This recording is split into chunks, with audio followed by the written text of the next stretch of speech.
Subtitle: Welcome to today's office comedy with a cutthroat script. Get ready to laugh. Carter heads to Grandpa's.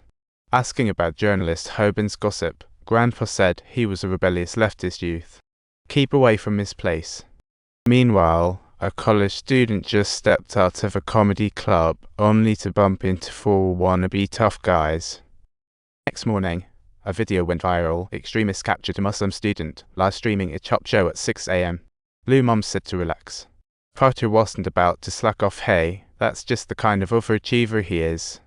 He burst out of the office, ready to face the world. His kidnapping was a prime opportunity for some glory. MI6 held an emergency meeting, and Deputy Director Blonde recognized something fishy right away.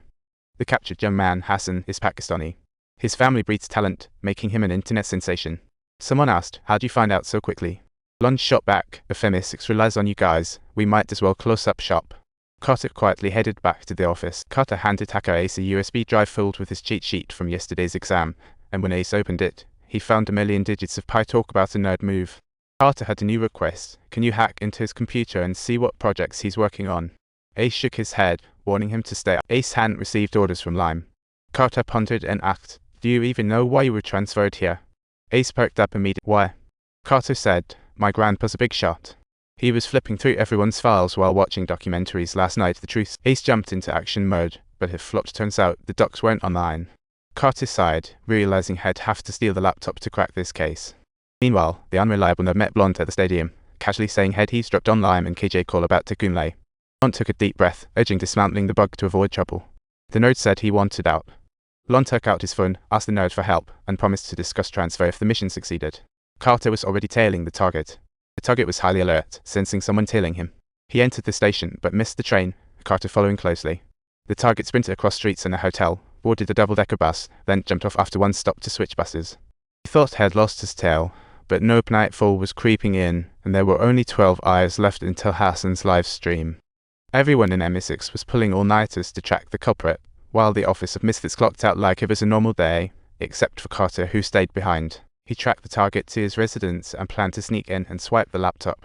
Just then, Cyoxy swung the car door open. Carter turned and asked, "Are you telling me?" Cyoxy shot back, "Why are you stalking the target?" Seizing the moment, Carter replied, "I was checking his trash and found some steel wool and rusty coffee filters. Looks like he's prepping a travel documentary." Oh no, getting caught by the police would be terrible. In the old house's basement, Hassan fell. He heard a trickle of water and crawled towards it, where a faint light shone behind a wooden plank. Subtitles: It led to the sewer. Hassan gently lifted the board, discovering it was empty a chance. Cyox's phone buzzed, and when he picked up, he said, "Not a good time. You know what I'm up to?" He quickly hung up, and Carter was all ears, demanding, "Who asked you to tail Hoban? Was it a mission from Lime?" Cyoxy replied, "Nope. I'm here to watch you."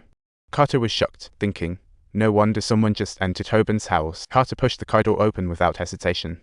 Cyoxy followed swiftly, and they coordinated well, with Carter scaling the wall. The back door of Hoban's house was unlocked, and startled shouts echoed inside. Carter quickly grabbed a frying pan, spotting a head extra. He tried to calm the guy down, but Hoban suddenly broke free and ran into Cyoxy, leaving them both dazed. Just then, Carter heard a gunshot. He dashed to the door and saw Cyoxy had been shot, while Hoban had disappeared. At midnight, the countdown for Hassan's execution had just 6 hours left. The black lady from the Misfits was glued to the news about the kidnapping. She thought Lime had definitely received orders, but hadn't shared it with anyone. Ammon argued it wasn't possible. Lime must have gone back to get hammered. They wagered $10 and drunkenly headed back to the office. As soon as Ammon walked in, he hugged the lady and impulsively kissed. Time fell. Suddenly, a noise came from upstairs. Ammon kept kissing. Another noise from upstairs exposed the secret. A Moroccan man burst out of the closet, and Ammon was shocked. This guy had a gun. The black lady quickly bent down to pick it up, while the Moroccan guy stood still. The black lady checked the dude's neck, only to find no pulse. Ammon was instantly sober from the shock. It's their teammate, Dazhuang. Now they can't clear themselves. Meanwhile, Carter and Lime left the hospital, feeling mixed. Cyoxy was in surgery, clinging to life. Lime yelled, "I told you this morning not to go rogue. Wasn't the airport lesson enough?" Carter knew they were in a real pickle this time. Fast forward to 2 a.m. as Carter carefully pried off more wallboards.